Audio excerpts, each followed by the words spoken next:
Google's chairman, the chairman of Google, we all use Google, Eric Schmidt has come out with this idea that I just can't. It reminds me of Loretta Lynch and what she's talking about, our Attorney General. Talk to me about this.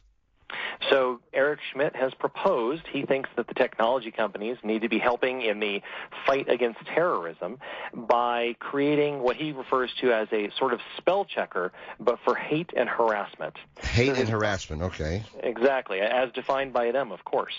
And his thought is that he can algorithmically, which means have a computer do it, but of course that computer is programmed by humans, don't forget, and he wants the computer to decide if what you're typing, for example, into Facebook or wherever you might be posting, maybe in an email, he wants it to decide if what you're saying is hate speech or harassment, and maybe, just like a spell checker, suggest that you not say what you're putting out there. That is incredible because, first of all, my spell checker, that sucks. Yeah, I mean, you turn around, you have a spell checker on, and I want to put one word in, and no, you can't have that word. I mean, I want to, I mean, no matter what it is, they have their idea what they want me to say, and I have to keep going over and over and over it again.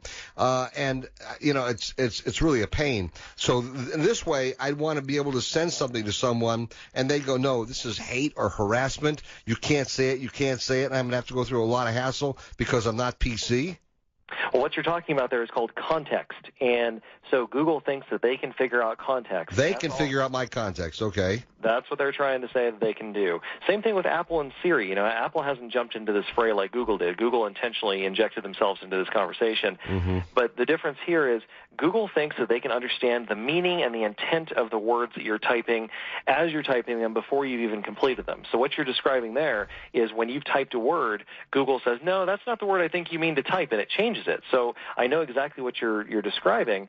I think the better use of Google's time, if Google really thinks they can figure this out, I think it would be much more valuable for them to try to proactively find these terrorists and find the things they're saying and share that information, as opposed to their current stance, which is to reject sharing of information with the FBI and other authorities, and to reject and fight against the subpoenas that they receive from those agencies.